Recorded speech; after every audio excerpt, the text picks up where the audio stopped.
রেকর্ডিংটা শুরু করি। আচ্ছা, আমাদের ক্যামব্রিজ ও লেভেল বাংলাতে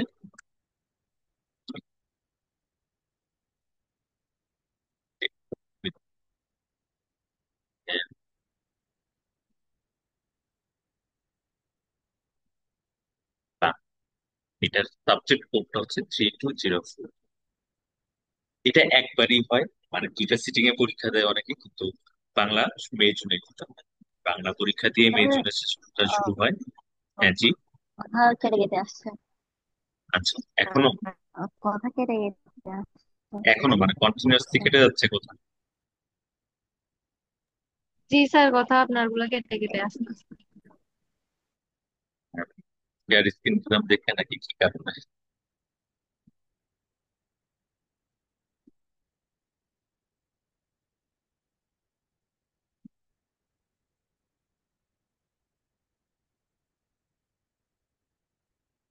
এখন কিছু শুনতে পাচ্ছ?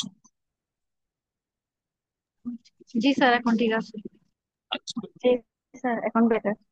আচ্ছা আচ্ছা, ঠিক আছে। আমি খুবই নেটওয়ার্কের সামনেই বসে আছি, কিন্তু কখনো কখনো আসলে যে জুমটার একটু ওয়াইফাই নিতে একটু অসুবিধা হয়।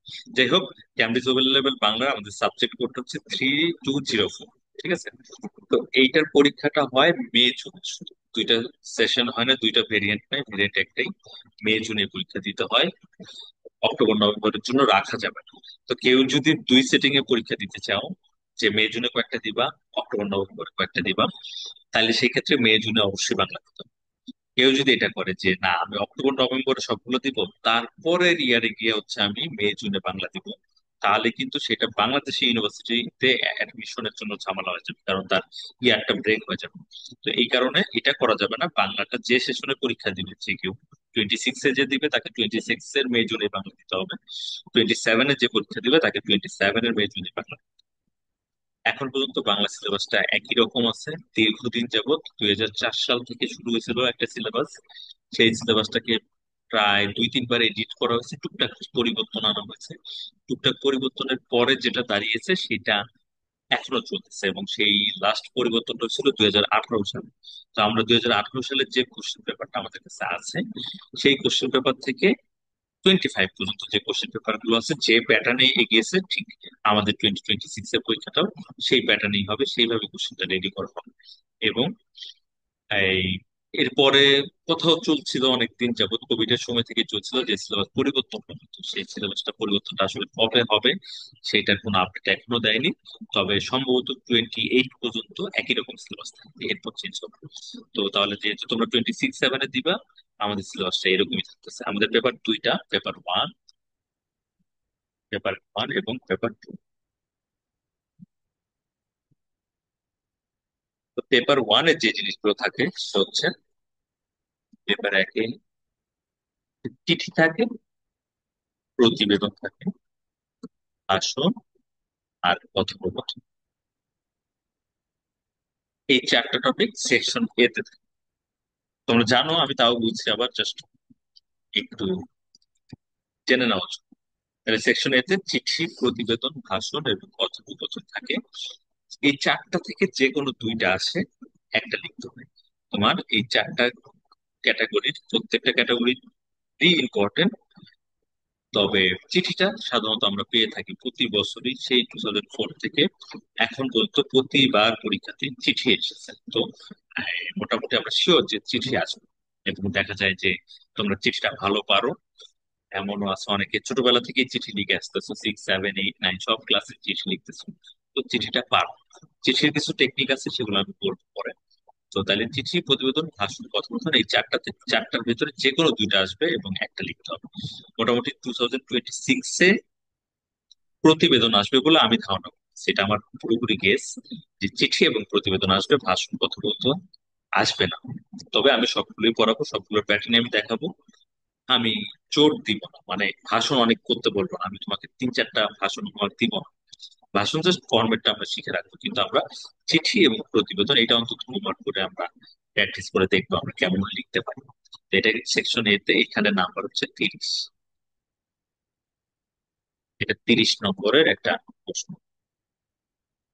এবং সেকশন বি তে হচ্ছে রচনা। তিনটি থেকে একটি লেখা লাগে, তিনটি থেকে একটি। এবং এটার নম্বর হচ্ছে 60 নম্বর। এই টোটাল 90 নম্বর, 90 নম্বর হচ্ছে পেপার ওয়ান, যেটার জন্য তুমি 2 ঘন্টা সময় পাবে। 2 ঘন্টা 90 নম্বর। এটা হচ্ছে পেপার ওয়ান এর সময়। পেপার ওয়ান তুমি প্রথম দিন পরীক্ষা দিবে, ক্যামব্রিজ ও লেভেল 2026 এর পরীক্ষাটা প্রথম, যেটা হতে পারে এপ্রিল 25, 26 এরকম কোন একটা ডেটে পড়বে। সেই ডেটে প্রথম পরীক্ষাটাই থাকবে paper one, Bangla paper one. তো বাংলা পেপার ওয়ানের এই 2 ঘন্টা ধরে তুমি পরীক্ষা দিবে। 90 নম্বরের পরীক্ষা। জাস্ট দুইটা জিনিস, একটা চিঠি লিখতে হবে, একটা রচনা লিখতে হবে। যদিও ব্যাপারটা মনে হচ্ছে সহজ, খালি একটা চিঠি একটা রচনা লিখে দিয়ে আসবো 2 ঘন্টা ধরে, কারো কারো কাছে সহজ মনে হতে পারে, কারো কারো কাছে অনেক কঠিন মনে হতে পারে। তবে খুব সহজ হোক কঠিন হোক, আসলে এটা সত্যিবার কার অর্থ হলো গিয়ে এটা খুব বেশি কঠিন প্যারার কিছু না। জাস্ট টেকনিক গুলো জানলে, প্রশ্নটা ভালো করে বুঝতে পারলেই ভালো একটা নাম্বার পেপার ওয়ান থেকে তোলা যায়।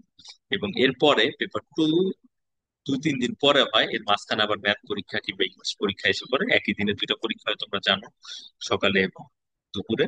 তো হতে পারে যে তুমি দুপুরে বাংলা পেপার টু দিচ্ছ, তার আগে সকালে তোমাকে ইংলিশ কিংবা ম্যাথ পরীক্ষা দেওয়া লাগছে। এটা হতেই পারে। তো তাহলে পেপার টু তে তো ওইভাবেই প্রিপারেশনটা নিতে হয়। পেপার দুয়ে তোমাকে একটু বেশি ডিটেল জিনিসপত্র লিখতে হবে। সেই জিনিসগুলো হচ্ছে, প্রথমেই থাকে সন্ধি, তারপরে থাকে বাগধারা, বাক্য রূপান্তর। এগুলো কিন্তু এডএক্সেল কারিকুলামে নাই। এখান থেকেই ক্যামব্রিজ সিলেবাসটা অ্যাডভান্স। সন্ধি, বাগধারা, বাক্য রূপান্তর। এরপরে যেটা থাকে সেটাকে বলা হয় হচ্ছে ক্লোজ পরিচ্ছেদ। ক্লোজ পরিচ্ছেদ মানে হচ্ছে শূন্যের স্থান।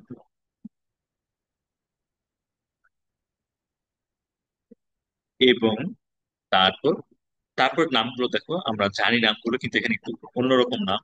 যেটা হচ্ছে বোধ জ্ঞানের বহু বিকল্প প্রশ্ন। তাহলে কি জিনিস আমি বলবো, বহু বিকল্প প্রশ্ন, যেটাকে আমরা সহজ ভাষায় বলতে পারি এমসিকিউ। এই এমসিকিউ কথাটাকেই বাংলা করলে এরকম বোধ জ্ঞানের বহু বিকল্প প্রশ্ন কথাটি দাঁড়ায় আর কি।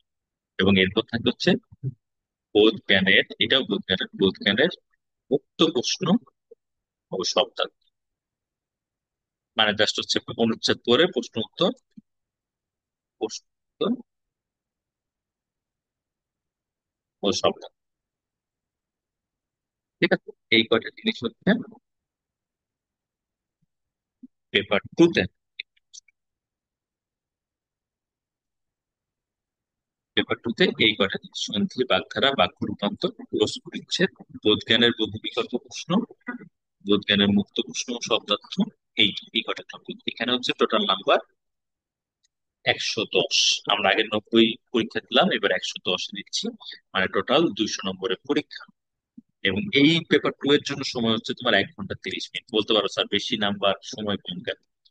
সময় কম এই কারণে, সব সন্ধি বাগধারা লিখতে আসলে সময় লাগে না। সন্ধি বাগধারা বাক্যপত্র এগুলো 5-10 মিনিটেই শেষ হয়ে যায়।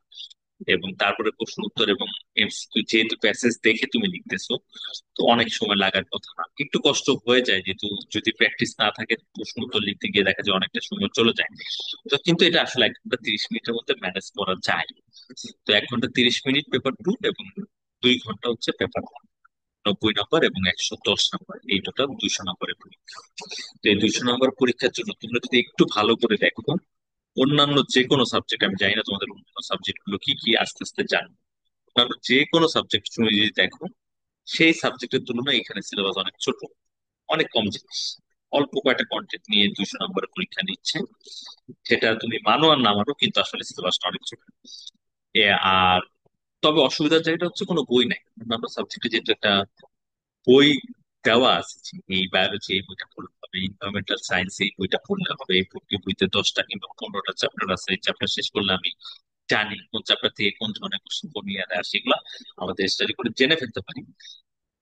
বাংলাতে সেটা জানা যায় না, বাংলা ইংলিশের জন্য এটা একটু অসুবিধা, যে আমরা আসলে সেটা জেনে উঠতে পারি না। কিন্তু এই যে আমি বললাম আমাদেরকে 2018 সালের পর থেকে একই প্যাটার্নে পরীক্ষার কোশ্চেন হচ্ছে, সেই ক্ষেত্রে আমরা কিছু আইডিয়া করতে পারি কি ধরনের রচনা আসতে পারে, কি ধরনের চিঠি আসতে পারে, এটা আইডিয়া করা যায়। এবং সেই টপিক গুলো নিয়ে যদি একটু পড়া থাকে, আমরা যদি একটু পড়াশোনা করি, তখন আমরা সেটা কিন্তু পারি। ঠিক আছে। তো এই হচ্ছে সিলেবাস। এই সিলেবাস নিয়ে কি তোমাদের কোনো প্রশ্ন আছে? আমি যা বললাম তাতে কোনো কনফিউশন কিংবা কোনো অসুবিধা? জেরার? আচ্ছা, আপনি কি আমাদেরকে কোনো সন্ধি বা বাগধারা রুলস বা মিনিং এর লিস্ট দিবেন? অবশ্যই, সবকিছু দিব। আচ্ছা, ঠিক আছে। আচ্ছা, এইটুকু পর্যন্ত ঠিক আছে তো? বুঝতে পেরেছি তো? এটা তো হ্যাঁ, জানো, এটা এটা তো আগে প্রথম থেকেই জানো, বুঝতে এটা পেরেছি। ক্লিয়ার আছে, হ্যাঁ, তাই না? এটা ক্লিয়ার। তুমি হ্যাঁ, ফুল পরীক্ষা দিয়েছো কখনো? পেপার 1 2 ফুল পরীক্ষা? আমি আজকে সকালবেলা পেপারটা করেছিলাম, আমার কম্প্রিহেনশনের আগে 1 ঘন্টা 30 মিনিট চলে গেছে ওই কম্প্রিহেনশনের আগে।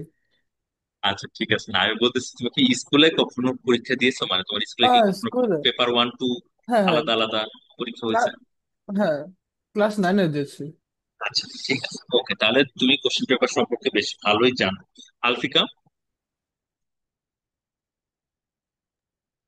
জি স্যার, আমি এটার পেপার দিয়েছিলাম। আচ্ছা, তার মানে এগুলো সবগুলো তোমার জানা আছে। আর ওয়াফা? জি স্যার, আমিও ফ্যামিলিয়ার আছি, যেহেতু আমি ক্লাস 8 থেকে দিয়ে আসছি। এখন আচ্ছা আমি 10-এ। আচ্ছা, ঠিক আছে, তার মানে একজনকেই জিজ্ঞেস করলাম না, সেও নিশ্চয়ই জানে এটা, পরিচিত তার, তাই তো? লিজা? জি স্যার। আচ্ছা ওকে, তাহলে আমরা এটা এইটুকু আমরা জানি। এইটুকুর ভেতরে হলো গিয়ে মানে আমরা যদি লিস্ট আউট করি যে আমাদের টোটাল কয়টা টপিক, আমাদের টোটাল 8টা টপিক, 8টা টপিকে আমাদের করতে হবে। এবং একটা মজার বিষয় দেখো, এই 8টা টপিকের ভিতর কিছু টপিক আছে যেগুলো না আসলে কিছু করার নাই। মানে আলটিমেটলি তোমাকে যে আমি একটা বই বানিয়ে দিব, কিংবা আমি যে তোমাকে একটা বিশাল একটা কিছু দিব, সেখান থেকে তুমি প্র্যাকটিস করবে, এরকম সুযোগ কিন্তু কয়েকটা টপিকে নাই। জাস্ট আমরা পড়তে পারি, সন্ধিগুলো আমরা পড়তে পারি, অবশ্যই সন্ধির রুলস গুলো একটু দেখতে পারি, সন্ধিগুলো প্র্যাকটিস করে পড়তে পারি, মেমোরাইজ করার চেষ্টা করতে পারি, এগুলো করতে পারি। বাগধারার ক্ষেত্রে আমি অলরেডি আমার বইতে তোমরা 500টা বাগধারা দেখছি। তো বাগধারা গুলো চাইলে মুখস্থ করতে পারো। বাক্য রূপান্তর মোটামুটি বাক্য রূপান্তরের রুলস গুলো শিখে আমরা হলো গিয়ে 200টা বাক্য রূপান্তর প্র্যাকটিস করতে পারি। কিন্তু এরপর আর কি? এরপরে তো আর কিছু নাই। আমরা চিঠির কিছু টপিক নিয়ে পড়াশোনা করতে পারি, কিছু রচনা করতে পারি। কিন্তু এই যে শূন্যস্থান পূরণ, এটা আসলে কোথায় গেল? ফার্স্ট পেপার বাদে আর কিছু কোনো জায়গা নাই কিন্তু। হতে পারে কেউ বানাচ্ছে, কিংবা স্কুলে বানিয়ে দিচ্ছে, আমি বানিয়ে দিচ্ছি, তুমি ওটা করলে। কিন্তু তুমি পরীক্ষার আগের রাতে, যেদিন ও লেভেল দিতে যাবে তার আগের রাতে তুমি শূন্যস্থান আসলে কি করবে? কিছু পড়ানো। এমসিকিউ তে কি করবা? কিছু পড়া। কোশ্চেন অ্যান্সারে কি করবা?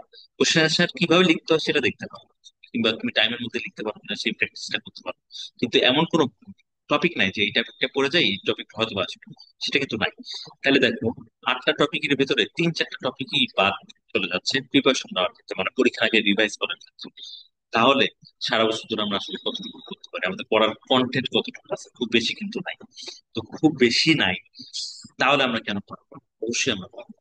যদি এমন থাকে কারো যে তার বাংলাটা লিখতে বেশি অসুবিধা হয়ে যায়, মানে একেবারে সেন্টেন্স মেকিং এ ক্রাইসিস ফিল করে, এটা কিন্তু খারাপ কিছু না, কারণ ইংলিশ মিডিয়াম এটা হতেই পারে। তো তার ক্ষেত্রে হার্ড ওয়ার্কটা অনেক বাড়া যেত। তো যারা মোটামুটি লিখতে পারে, যারা মোটামুটি পড়লে বুঝতে পারে যে হ্যাঁ এটা মানে এটা, রিডিংটা সে পারে, রাইটিং ও মোটামুটি একটা কিছু যদি আননোন একটা রচনা দেওয়া হয়েছে মোটামুটি 1 1.5 পাতা লিখতে পারে, তাহলে সে কিন্তু অলরেডি প্রিপেয়ার্ড যে সে ও লেভেল বাংলা দিতে পারবে।